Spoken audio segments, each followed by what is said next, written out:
Saúde, amada igreja, com a paz do Senhor Jesus Cristo. Amém. A Deus seja a glória, o louvor, o domínio para todo o sempre. Abra sua Bíblia no livro do Gênesis. O primeiro texto que nós estaremos lendo essa noite está no capítulo 8 de Gênesis. E o segundo texto está em Lucas, capítulo 3. Como já foi falado aos irmãos, nós estaremos falando sobre este assunto maravilhoso. Alguns chamam de pneumatologia. Pneuma fala de sopro, vento, logia, estudo. Mas hoje, a maioria dos teólogos preferem chamar de paracletologia, que é o estudo a respeito do Paracleto. Então, nós estaremos estudando a respeito do Paracleto. Paracleto é o Espírito Santo, é o Consolador, é alguém que se colocava ao lado de outro para o defender, para o ajudar. Por isso que esta palavra é traduzida em alguns textos como advogado. Nós vamos estar falando sobre este assunto, sobre o Paracleto, esta noite. Quem encontrou Gênesis, capítulo 8, versículo 8 também, diga amém. Estaremos lendo alguns versículos. Depois soltou uma pomba.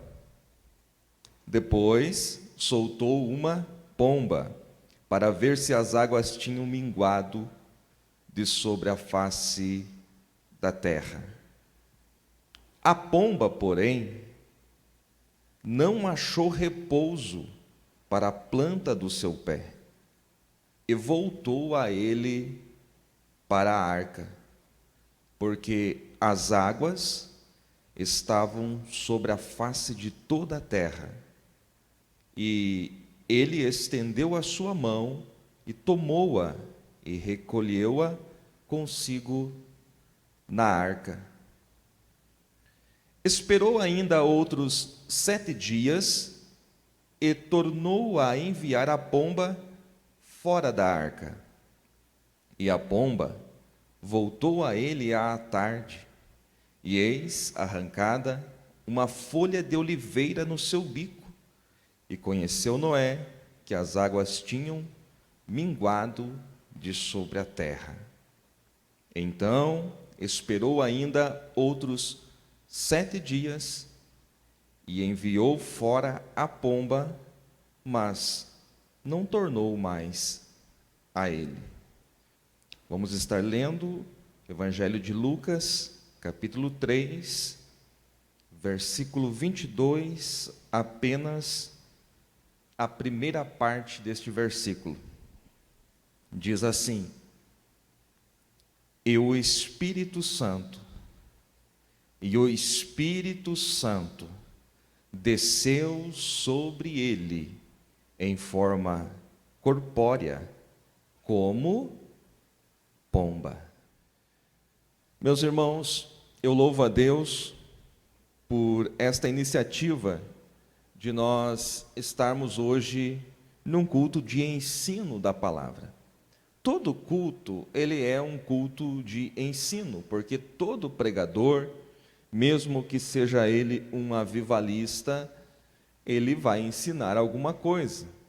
Jesus ensinava pregando, pregava ensinando. Nós, porém, temos o costume de separar. Hoje é um culto de vitória, hoje é um culto de avivamento, amanhã é o culto de ensino. Hoje nós estamos aqui para estudar a palavra de Deus. Tenho a plena convicção de que nesses dias finais da igreja na face da terra, só sobreviveremos se estivermos firmados na palavra de Deus. Por isso nos preocupamos em aprender mais. Por isso que a Igreja Assembleia de Deus, desde os primórdios, se preocupou com o ensino da palavra.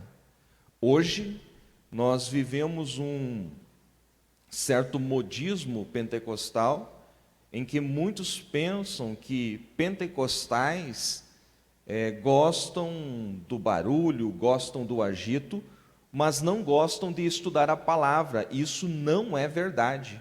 A Assembleia de Deus no Brasil, ela cresceu em meio ao agir do Espírito Santo e ao ensino da palavra.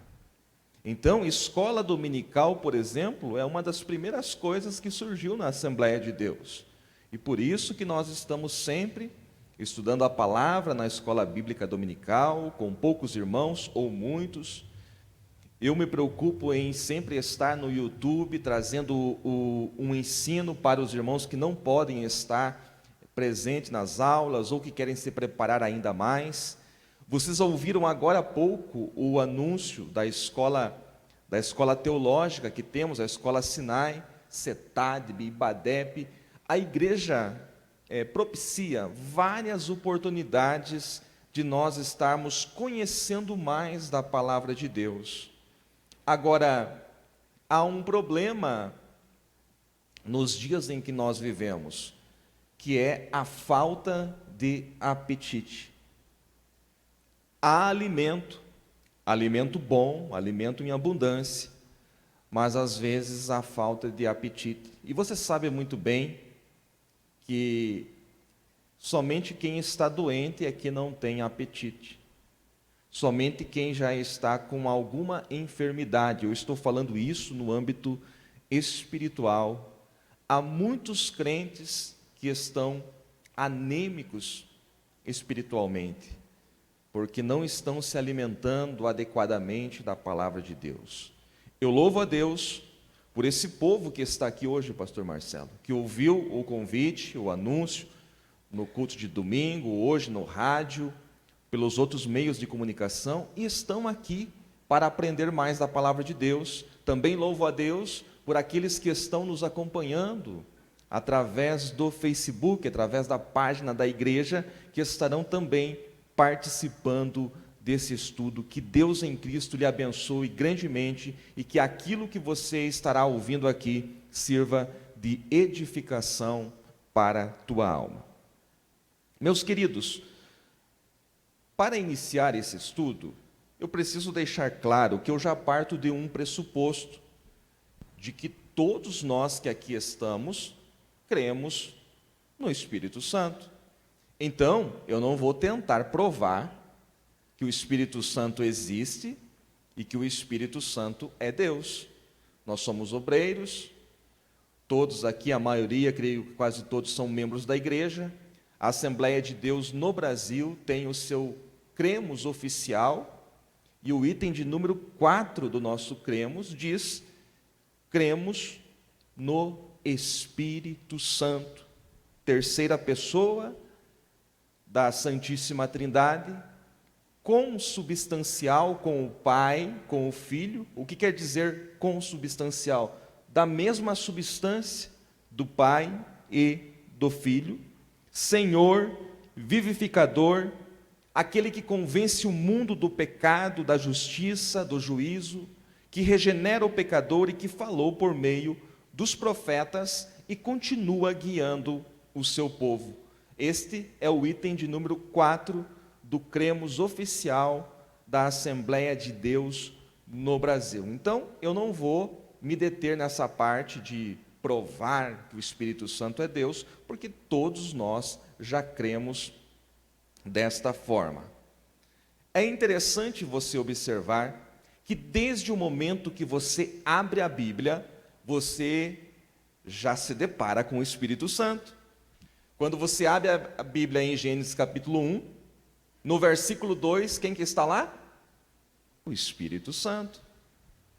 No princípio criou Deus os céus e a terra. A terra era sem forma e vazia, e o Espírito de Deus, algumas versões diz pairava, outras versões diz se movia sobre a face das águas. Desde o princípio, o Espírito Santo estava ali, preparando a terra sem forma, a terra vazia, para a obra da criação que em breve se iniciaria. Segundo o versículo da Bíblia está o Espírito Santo. E durante a Bíblia, sempre você vai ler a respeito do Espírito Santo. E quando você chega no final da Bíblia, último capítulo da Bíblia, quem está lá? O Espírito Santo. Capítulo 22 de Apocalipse, versículo 17, faltando 5 versículos para terminar a Bíblia. Quem está lá? O Espírito Santo. O Espírito e a noiva dizem: vem. Então, em toda a Bíblia está o Espírito Santo. E nós estamos aprendendo também na escola dominical a respeito da supremacia das Escrituras, que o Espírito Santo, ele é o autor da Bíblia. Então, se você lê Bíblia, você está lendo o livro do Espírito Santo, porque foi ele que soprou, foi ele que moveu, foi ele que impulsionou os autores da Bíblia a escreverem. Então eu aprendo que eu não posso ter uma vida cristã hoje sem o Espírito Santo, porque não existe evangelho sem o Espírito Santo, não existe Bíblia sem o Espírito Santo, tudo gira em torno do Espírito Santo. Então há em mim uma convicção de que nós precisamos chegar mais perto dele e dizer: Espírito Santo, eu preciso de ti. Espírito Santo, eu preciso que tu me guies, eu preciso que tu me direciones, eu preciso que tu me dê graça, me dê os dons espirituais para que eu possa atuar dentro do reino de Deus. Há esta necessidade, porque não há evangelho sem o Espírito Santo. Queridos, versículo 2 da Bíblia, estava ali o Espírito Santo, no segundo versículo, e ele estava preparando a terra sem forma e vazia, para que o Senhor, o ancião de dias, que nós chamamos de Pai, ele viesse e executasse a criação. Eu quero dizer algo importante aqui, que dentro da teologia, nós separamos em primeira, segunda e terceira pessoa da Trindade. É importante, nesse culto de ensino, pastor Marcelo, nós dizermos que esses termos é apenas para nós nos comunicarmos mais fácil. Primeira pessoa, segunda pessoa e terceira pessoa, mas não é uma hierarquia, ok? Nós não temos 3 deuses, nós temos um único Deus verdadeiro, que subsiste em 3 pessoas, Pai, Filho e Espírito Santo, mas é um único Deus. Por isso é importante nós aprendermos nesse culto de ensino, quantos de nós já ouvimos, ou se não, já até fizemos aquela oração, aquela famosa oração, que no final nós terminamos assim: em nome do Deus Pai, em nome do Deus Filho, em nome do Deus Espírito Santo. Nós não temos 3 deuses, nós temos um Deus. O Pai, o Filho e o Espírito Santo formam o único Deus verdadeiro. O Evangelho é uma religião monoteísta, um único Deus. Então, por mais que o irmão não queira com esta frase dizer que nós temos 3 deuses, ele acaba dizendo isso, e acaba dando margem para aqueles grupos unicistas, dizerem que nós somos politeístas, que nós temos mais do que um Deus, mas nós só temos um Deus verdadeiro, é uma triunidade. Mas falar sobre a divindade, lembrando que o termo trindade não tem na Bíblia, é um termo teológico, Paulo chama de divindade, eu prefiro chamar assim, a divindade composta de 3 pessoas, é um mistério que se aceita, que se crê pela fé. Se você ler a Bíblia e dizer: eu não creio que é assim, não há nada que se possa fazer, porque o contato com Deus é pela fé. Nós cremos nas 3 pessoas em um único Deus verdadeiro, isto pela fé. Por mais que bons teólogos tentem explicar isso, tentem escrever isso de maneira mais fácil para a gente entender, não é explicável, é um mistério, é algo grandioso que só crê pela fé, e nós vivemos por fé, não vivemos por vista. Voltando, Quero partir de Gênesis 1 e chegar até a igreja. Vou tentar fazer isso. No versículo 2, o Espírito Santo prepara a obra da criação. Ele participa da criação juntamente com o ancião de dias, ou com o Pai, como você queira chamar, ou com a primeira pessoa da divindade. No período pós-criação, ele continua atuando na terra entre os homens. Período pós-criação, ali os primeiros patriarcas. Porém, vocês conhecem a Bíblia e sabem muito bem que a iniquidade, que o pecado começou a se espalhar sobre toda a terra. Até que nós chegamos, pastor Vanderlei, e aqui eu vou pedir para que você me ajude a ler esse texto comigo, em Gênesis, capítulo de número 6, para que nós vejamos ali os versículos 2 e 3, nós vamos ver que a iniquidade está se multiplicando, a depravação, o pecado está sendo institucionalizado, ou seja, virou uma prática comum pecar, a maldade chegou até as narinas do Senhor. Lembrando que quando eu estou falando isso, eu estou falando no sentido antropomórfico, porque Deus é Espírito, né? O que é antropomórfico? Eu quero dizer, é você atribuir coisas humanas a Deus, o braço de Deus, né? O nariz de Deus. Isso é antropomorfismo, tá? É apenas uma linguagem antropomórfica. Eu não estou querendo dizer que Deus não seja Espírito. E Deus começa a ver a iniquidade do homem se multiplicando. E a partir deste momento, capítulo 6 de Gênesis, é que o Espírito Santo não contenderá mais com o homem, não tentará mais habitar com o homem. Deus, a partir desse momento, decide dar um basta, tirar o seu espírito da terra e dar um basta na humanidade. Vamos ler esses versículos, capítulo 6 de Gênesis, versículo 2 e 3, pastor Vanderlei. Os filhos de Deus viram que as filhas dos homens eram belas, e tomaram para si esposas de todas que escolheram. E o Senhor disse: meu espírito não contenderá sempre com o homem, pois ele também é carne, porém seus dias serão 120 anos. O Espírito Santo, ele é perfeito, ele é puro. Por isso que o Espírito Santo tem como simbolismo na Bíblia a pomba. Não essas pombas que nós conhecemos em nossas praças, né? Mas a verdadeira pomba do Oriente Médio. E, se você voltar naquele texto que nós lemos no começo, o texto de Noé, lá em Gênesis 8, você vai ver que antes ele soltou o quê? Um corvo. O corvo voltou? O corvo não. Porque aquilo que o corvo encontrasse, para ele servia. A pomba não. Ela não encontrando lugar para pousar, ela volta. O Espírito Santo é puro. Os homens começam a multiplicar a iniquidade.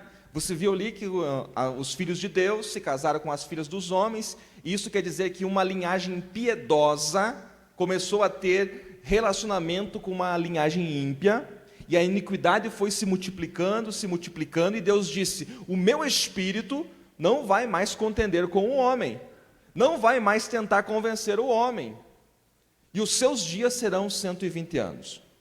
Deus não estava dizendo aqui, irmãos, que o homem iria viver 120 anos. Alguns interpretam desta forma, mas você pode perceber que os homens continuaram a viver muito mais do que 120 anos, a partir desse momento também, mesmo após o dilúvio. O que Deus estava dizendo é que daquele momento que ele estava falando ali no versículo 3, até o juízo, e que juízo era esse?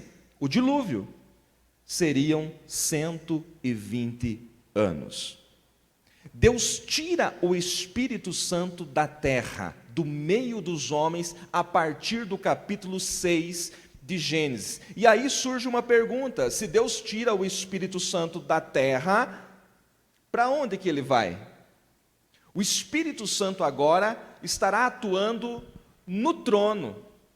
E um dia, numa aula de teologia, eu disse: o Espírito Santo estará nas rodas do trono. E alguém me perguntou: mas professor, onde que você achou na Bíblia que tem rodas no trono? Ora, profeta Ezequiel capítulo de número 1, depois nós vamos ler lá, versículos 20 e 21, diz que o Espírito do ser vivente estará onde?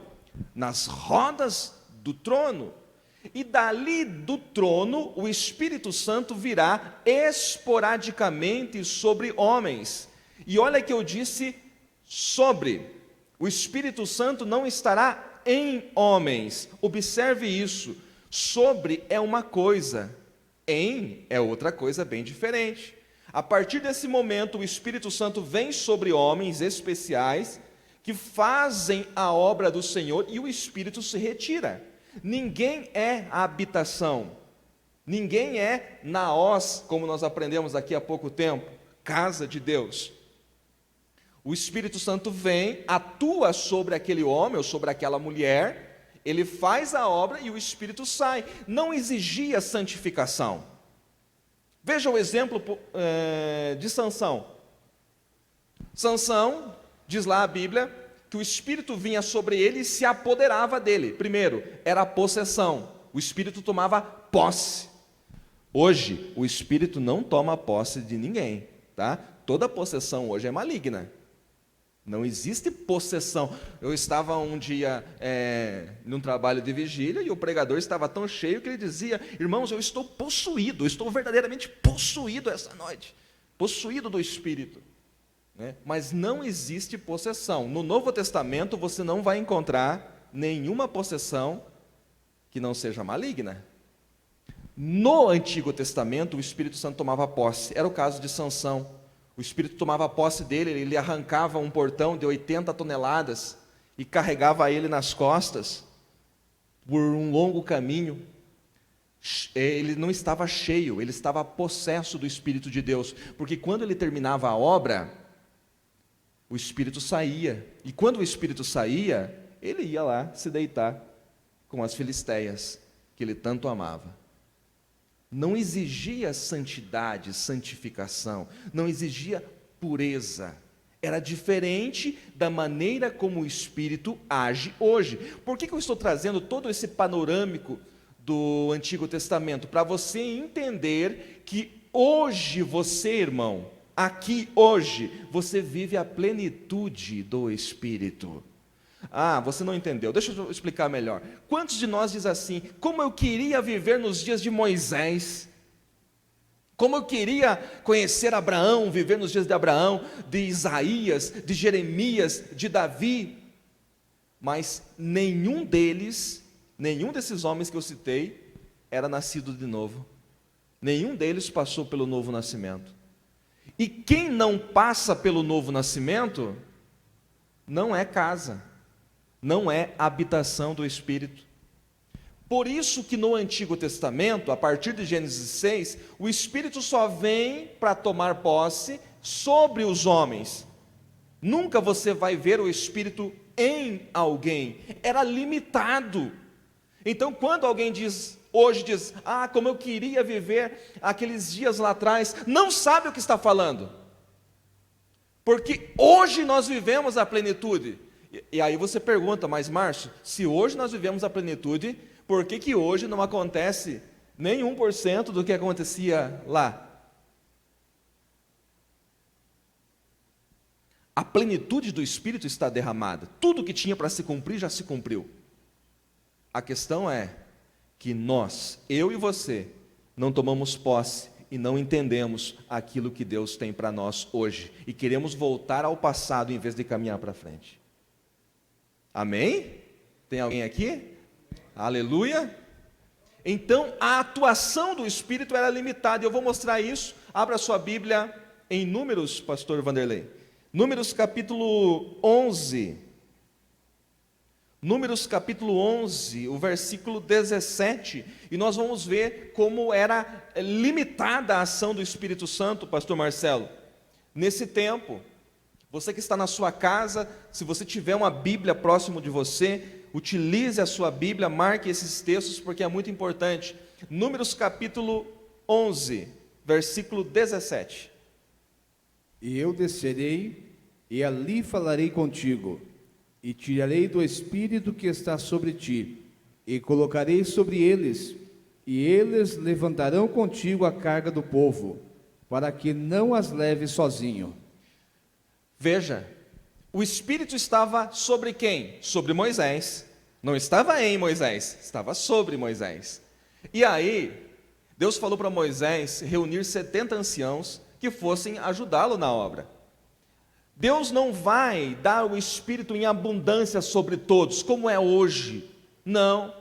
Deus vai tirar do Espírito que estava sobre Moisés, era limitado, e repartir sobre os 70. É isso que vai acontecer ali.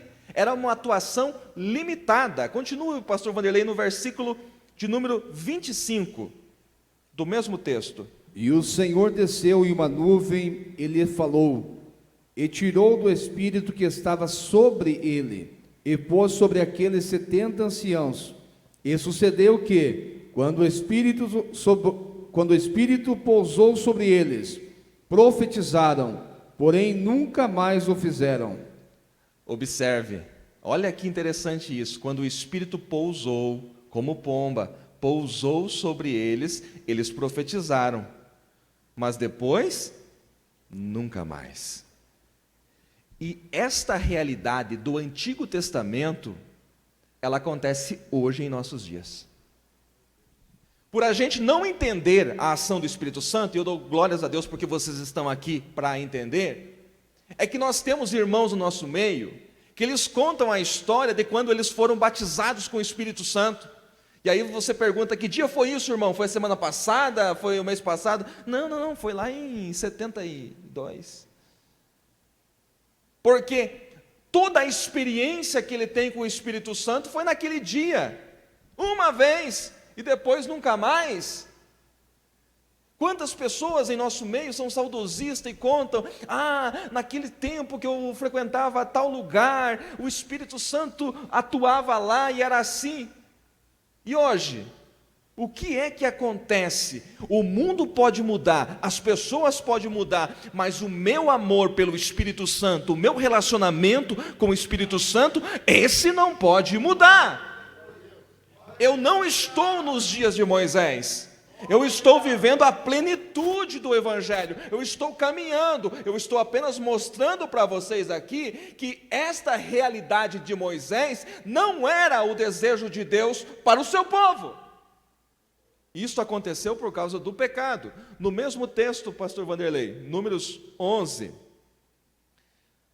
eu quero o versículo de número 29, leu o 25, vamos ler o versículo 29, porque o que vai acontecer? Os homens começam a profetizar, e daí o Josué, que era o moço de Moisés, fica um pouco com ciúme de dois rapazes que estavam fora da tenda, que estavam profetizando também, que não estavam entre os 70, e eles vêm para Moisés e diz, meu senhor Moisés, proíba eles, não deixa eles fazer isso, e veja só a resposta de Moisés, em Números 11, versículo de número 29. E Moisés lhe disse, tens tu ciúmes por mim? Quisera Deus que todo o povo do Senhor fosse profeta, e que o Senhor colocasse o seu espírito sobre eles. Aleluia, o desejo de Moisés está aqui, quem dera que todo o povo de Deus fosse profeta. Sabe o que ele está dizendo? Quem dera venha o dia em que todos possam receber o Espírito Santo, não em conta-gotas, não em gotinhas, não, mas abundantemente. E eu tenho uma notícia para a igreja aqui hoje, para você que está me acompanhando, esse dia já chegou. Aleluia! Quem dera todo o povo de Deus fosse profeta.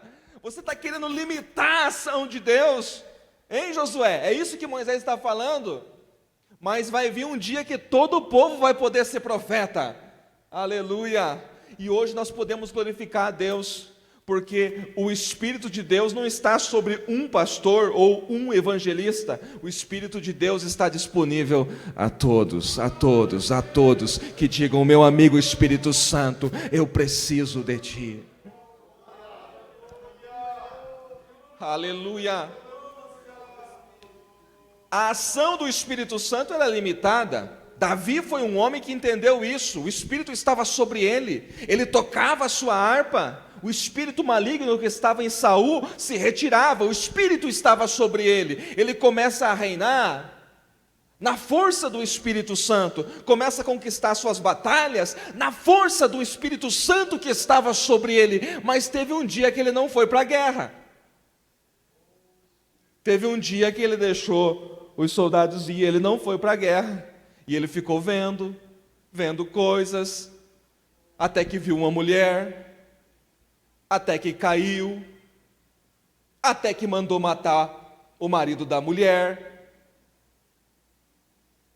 E quando o profeta Natã chega até ele e confronta ele, ele cai em lágrimas. E ele escreve um dos mais belos salmos naquela noite, o Salmo 51. E no Salmo 51, ele reconhece o seu pecado. Ele fala assim: eu estou tão sujo, eu preciso que o Senhor me pegue o hisopo e me purifique com o hisopo. O hisopo era uma planta esponjosa, servia como esponja. Preciso que o Senhor me purifique. E aí ele vai dizer mais: Senhor, só não retires, porque ele sabia que tinha se retirado, só não retires de mim o teu Espírito, porque ele sabia que o Espírito vinha e voltava, e o Espírito não estaria pousando sobre ele se ele estivesse imundo. Você conhece a história? Davi se arrepende, Deus o restaura, porque Deus restaura qualquer um que se arrependa, não importa o pecado, Deus restaura, Deus é poderoso. A Bíblia diz no Novo Testamento que o sangue de Jesus hoje, o sangue de Jesus purifica de alguns pecados? Não, de todo o pecado, e isso é algo maravilhoso, mas precisa haver arrependimento. Não estou querendo denegrir a história de Davi, apenas dizendo para você que o que mais ele temia não era perder o reino, não era perder a coroa, era perder o Espírito Santo. Só não posso perder o Espírito Santo, só não retires de mim, Senhor, o teu Espírito Santo. Aleluia, glória a Deus. Assim foi durante todo o Antigo Testamento. O Espírito Santo, estando no trono, vinha, atuava e voltava. Até que nós vamos ver o Espírito Santo no momento marcante da história, a concepção de Cristo.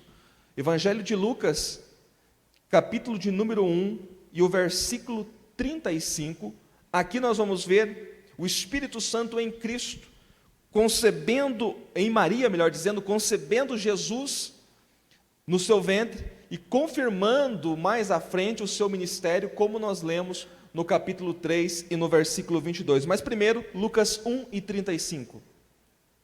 E respondendo o anjo, disse-lhe: o Espírito Santo virá sobre ti, e o poder do Altíssimo fará sombra sobre ti, por isso também o santo nascido de ti será chamado Filho de Deus. Aleluia, aleluia, porque ela pergunta para o anjo: mas como que vai acontecer essas coisas? O anjo fala para ela que ele vai ser rei, vai reinar, vai estabelecer seu reino, e ela pergunta: mas como vai acontecer isso, se eu não conheço o varão? E aí, há essa resposta do versículo 35, descerá sobre ti o Espírito Santo. Foi ele que concebeu no ventre de Maria a Jesus, o homem Jesus, que viesse ao mundo como um bebê, como uma criança, vivesse como homem, padecesse, fosse para a cruz, derramasse o seu sangue por nós, vencesse a morte, fosse assunto aos céus, e quando ele foi assunto aos céus, ele cumpriu a sua promessa. E qual era a sua promessa? De enviar o Paracleto, de enviar o Consolador, para que estivesse conosco hoje. Aleluia, aleluia. É por isso que ele diz no texto de João, o pastor Vanderlei até leu o texto de João 14 aqui, né? Ele diz lá: não vos deixarei órfãos, tá? Não vos deixarei órfãos, eu sou o Consolador hoje de vocês, mas eu vou ir para o Pai e vou enviar outro Consolador, para que estejam com vocês para todo o sempre. Então nós estamos vendo o Espírito Santo trabalhando ao longo da história, durante todo o ministério de Jesus, o Espírito Santo atuou. E aqui eu quero revelar um segredo. que é um segredo que mudou a forma de eu ler a Bíblia. Antigamente, se me perguntasse assim, por que Jesus ressuscitava mortos? Por que Jesus curava os enfermos? Por que Jesus andava sobre as águas? A minha resposta era assim, porque Jesus é Deus. E na minha ignorância, eu achava que estava certo. Ora, ele era Deus, então ele fazia o que ele queria. Mas essa resposta estava errada, totalmente errada. Porque quando Jesus se fez carne, quando o Verbo se fez carne, ele despojou-se, ele aniquilou-se da sua glória, da sua majestade, do seu poder. Nós não vamos ler aqui, mas você pode ler lá Filipenses 2, a partir do versículo 5, que você vai ver que Paulo diz que quando ele vai vir ao mundo, ele deixa de lado todo o seu poder, toda a sua glória, toda a sua majestade. Ele se fez homem, assumiu a forma de servo, a palavra ali no original é escravo, assumiu a forma de escravo. Então ele não estava aqui na terra como Deus, ele estava como homem. Mas o Espírito do Senhor estava sobre ele. E no seu batismo, nós lemos aqui uma parte do versículo, no seu batismo, Lucas capítulo 3, também está no Evangelho de Mateus e de Marcos, no momento em que João batizou o Senhor Jesus, uma voz do céu disse: este é o meu Filho amado, em quem eu tenho prazer, confirmando a sua divindade. E o Espírito Santo, em forma corpórea, como uma pomba, veio e pousou sobre ele. Aleluia! O Espírito Santo veio e pousou sobre ele. Ou seja, tudo que Jesus vai fazer a partir daquele momento é na força e no poder do Espírito Santo.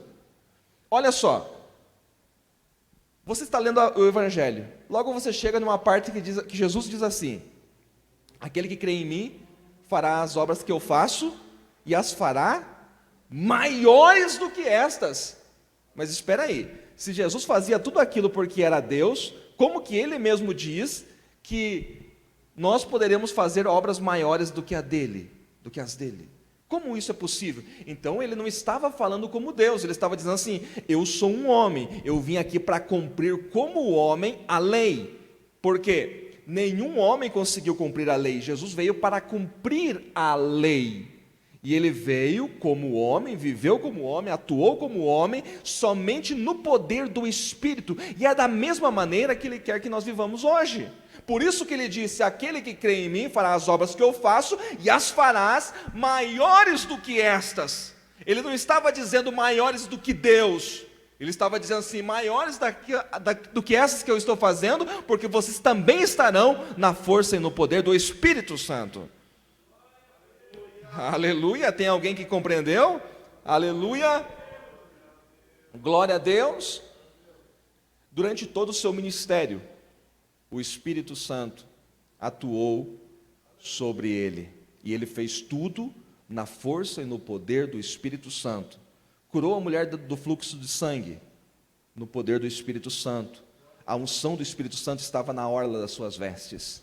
Ressuscitou a filha de Jairo, ressuscitou Lázaro, no poder do Espírito Santo. Multiplicou pães, no poder do Espírito Santo. Andou sobre as águas, no poder do Espírito Santo. Tudo pelo Espírito Santo.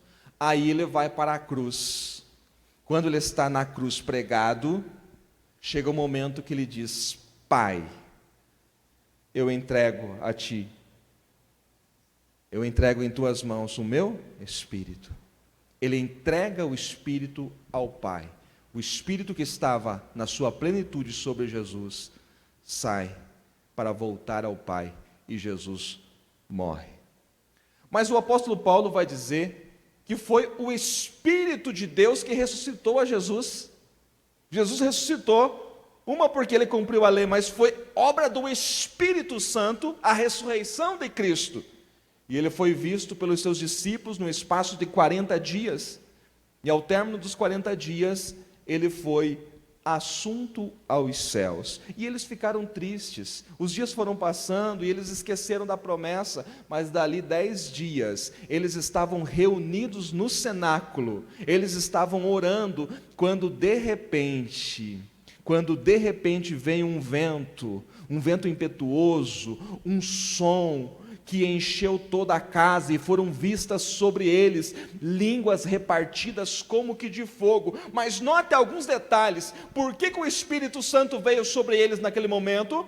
Porque eles estavam em unidade, estavam em concordância. Há uma versão que diz que eles estavam reunidos em concordância, concordemente no mesmo lugar, quando de repente veio aquele vento impetuoso e o Espírito encheu a cada um e eles começaram a falar em outras línguas. Aquele momento marca o cumprimento da promessa de Cristo sobre a sua igreja. E aquilo não foi um evento isolado. Se você continuar lendo o livro de Atos, no capítulo 4, você vai ver que os mesmos que foram cheios no capítulo 2 vão ser cheios novamente no capítulo 4. Se você olhar para o capítulo 10, lá na casa de Cornélio, quando Pedro estava pregando, também o Espírito desceu sobre eles, falaram em outras línguas, e essa promessa não era só no passado, essa promessa é para a igreja hoje. O Espírito Santo está aqui para capacitar, para dar unção, para dar autoridade, para dar dons ministeriais para aqueles que desejam. O Espírito Santo, ele pode fazer isso hoje, porque ele é o mesmo, ele não mudou. Aleluia, ele não mudou, ele só precisa encontrar um lugar para pousar, ele só precisa encontrar um coração para ele pousar. Aleluia. Orabashurenai, terenecas, sirinihais, erebehas. Aleluia, aleluia. Aleluia.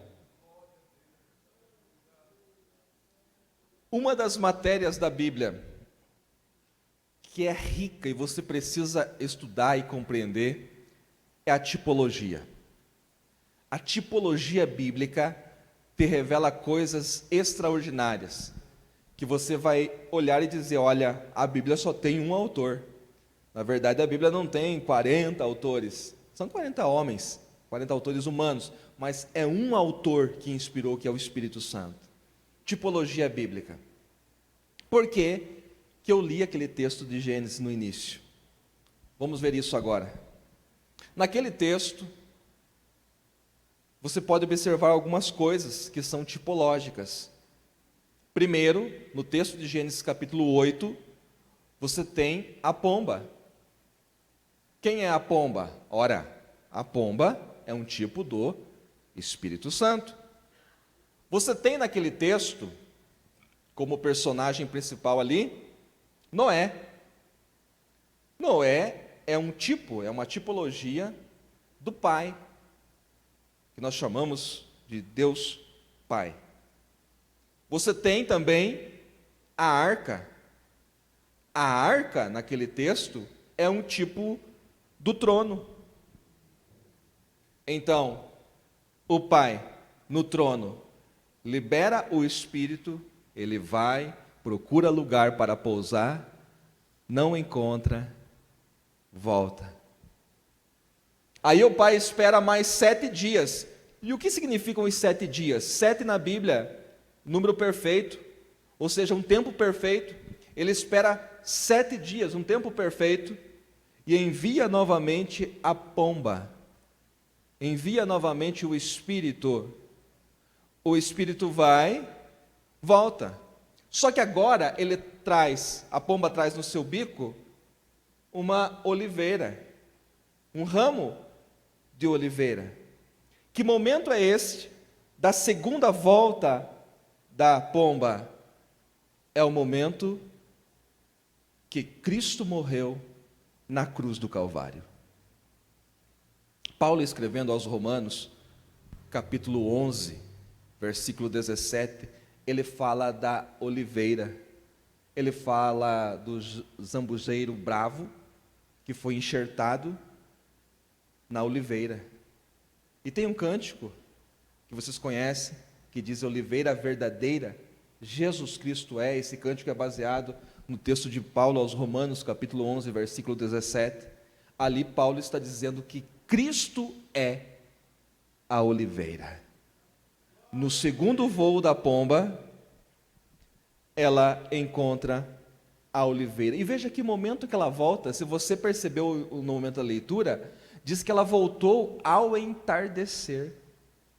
15 horas, para ser mais exato. Hora nona.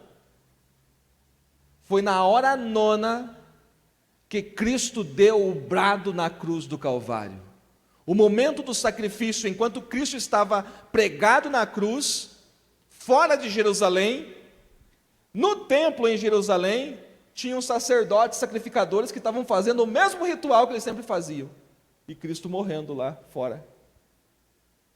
Às 15 horas ele dá o brado.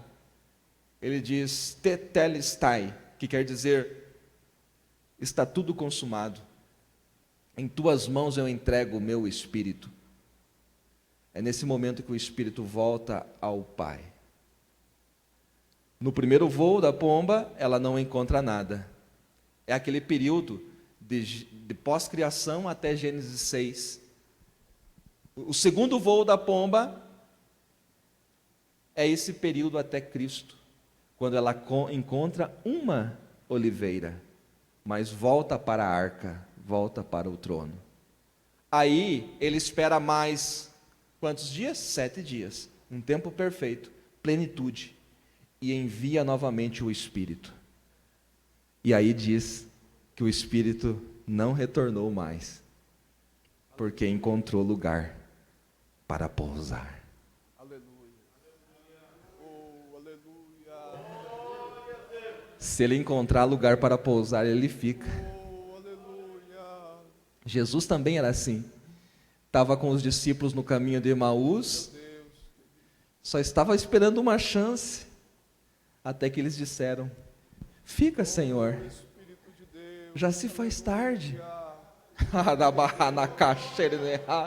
Fica, ele só está esperando alguém dizer: fica, Espírito Santo, fica comigo, eu dependo de ti, eu te preciso, eu te necessito, Espírito Santo. Eu não posso fazer, mas tu podes me capacitar. Eu não posso fazer, mas tu podes batizar. Eu não posso, mas tu podes curar. Ah, meu Deus, nós precisamos entender, igreja, que não é possível fazer a obra do Senhor em qualquer nível sem a unção do alto, sem o poder do Espírito Santo. Então precisamos nos declarar a Ele que Ele quer ficar.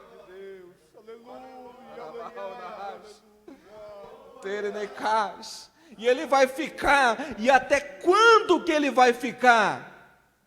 Ele não vai voltar nunca? Ele vai voltar, mas só naquele momento em que Cristo vier nas nuvens para arrebatar a sua igreja. Nesse momento que o céu se abrir e a igreja for raptada da terra, o Espírito Santo estará com ela. É por isso que Apocalipse 22:17 diz: o Espírito e a noiva dizem: vem. Aleluia. Oh, glória. Para encerrar, mais 3 minutos eu encerro.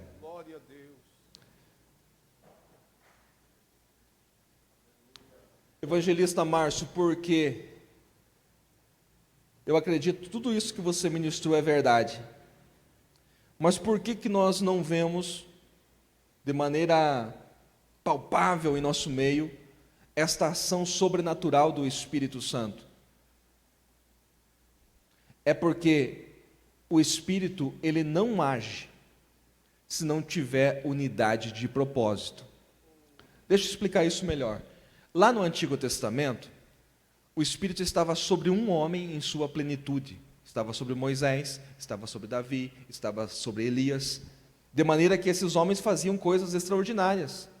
Na verdade, isso era até meio perigoso, porque, veja um homem como Elias então, temperamental, vieram e falaram para ele: homem de Deus, o rei diz, venha conosco. O que ele responde? Se eu sou homem de Deus, desça fogo do céu agora e consuma você e os teus 50 homens. E o que aconteceu? Aquilo que ele falou aconteceu. O Espírito estava em plenitude sobre um único homem, sobre Elias, sobre Eliseu, sobre Moisés, sobre os profetas. E hoje, o Espírito está na sua plenitude em alguém aqui, exclusivamente? Tem alguém aqui que pode dizer, não, o Espírito está comigo aqui essa noite. Não, mas no Antigo Testamento tinha essa. Primeiro livro dos Reis, 22 e 24. Era comum esse entendimento de que o Espírito agia sobre um homem, sobre um profeta. Era esse entendimento que se tinha. Vamos ler esse versículo, 1 Reis 22 e 24. Todavia, Ezequias, o filho de Kenaana, se aproximou e feriu Micaías no maxilar, e disse: qual caminho passou o Espírito do Senhor de mim para falar a ti? É claro, o Zedequias aí é o falso profeta, o Micaías é o homem de Deus, que profetizou e que a profecia vai se cumprir. Mas o que eu quero mostrar aqui é o entendimento. Ele diz assim para Micaías, viu? Em qual momento, ou por onde que o Espírito saiu de mim, ele queria dizer, o Espírito está comigo, eu sou o profeta aqui. Em que momento que o Espírito saiu de mim e foi para você e para falar em você? Porque se tinha esse entendimento de que o Espírito estava sobre uma pessoa, e era assim. E agora, na graça? Nenhum de nós aqui pode dizer, esta noite o Espírito está só comigo aqui, ó. Nenhum pode dizer. Então, onde está o Espírito? O Espírito Santo está no corpo. Vou repetir. O Espírito Santo está no corpo. Que corpo? No corpo da igreja. O corpo que é a igreja. Nós não somos um corpo? Todos nós aqui não formamos um corpo? Todos nós formamos um corpo, que tem uma cabeça. Quem é o cabeça? Cristo. E nós somos membros do corpo de Cristo. Não é assim que Paulo ensina? Agora imagina só você. Se o pé, 1 Coríntios 12, não vamos ler agora não. Se o pé quer vir para cá, a mão quer vir para cá, o dedo quer ir para lá, o dedo da mão quer ir para lá, o dedo do pé, esse corpo vai ficar atrofiado. E como que o Espírito vai agir nesse corpo? Corpo dividido. Qual o motivo que Paulo escreveu a carta aos Coríntios, a primeira carta? Escreveu para uma igreja que tinha muitos dons, se achava muito, mas tinha também pecado e principalmente divisão. O Espírito não age se não tiver unidade no corpo de Cristo. E nós vamos encerrar essa noite lendo o pastor Vanderlei, Efésios, carta de Paulo aos Efésios, capítulo 4, os versículos 1 a 4. Efésios, capítulo 4, versículos 1 a 4.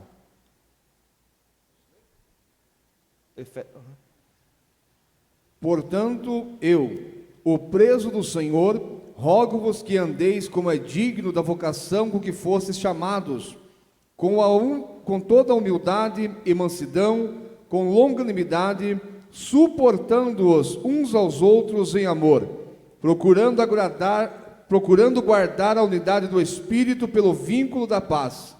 Há um só corpo, um só Espírito, como também fostes chamados em uma só esperança da vossa vocação. Aleluia!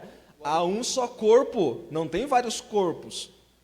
Há um só Espírito, não existem vários Espíritos. Um só Espírito, um corpo. E Deus nos chamou para viver de acordo com a vocação que Ele nos chamou, que é viver em unidade. Como que esse único Espírito vai agir num corpo que está dividido? Então Paulo está rogando, está intercedendo aos irmãos em Éfeso, que vivam conforme esta vocação, em unidade, para que o Espírito tenha a proeminência. Olha só a oração de Jesus, em João 17, versículo de número 21, versículo 20: e não rogo somente por estes, mas também por aqueles que pela tua palavra hão de crer em mim, para que todos sejam um, como tu, ó Pai, o és em mim e eu em ti, que também eles sejam um em nós, para que o mundo creia que tu me enviaste. Eu dei-lhes a glória que a mim me deste, para que sejam um, como nós somos um. Eu neles e tu em mim, para que eles sejam perfeitos em unidade, e para que o mundo conheça que tu me enviaste a mim, e que os tens amado a eles, como me tens amado a mim. O que Jesus está dizendo? O mundo só vai crer na palavra da igreja, o Espírito só vai agir através da igreja, se a igreja for uma, unidade. E esse é o tema, esse é o nosso lema esse ano: unidade e crescimento. Só pode haver crescimento se tiver unidade, e o Espírito Santo só atuará em nosso meio se houver unidade. Quem recebe essa palavra? Que o Espírito Santo a conserve em vossos corações, que essa palavra seja como uma semente que caiu em uma terra fértil e vai produzir muito fruto. Que Deus em Cristo abençoe a sua igreja mais e mais, em nome de Jesus.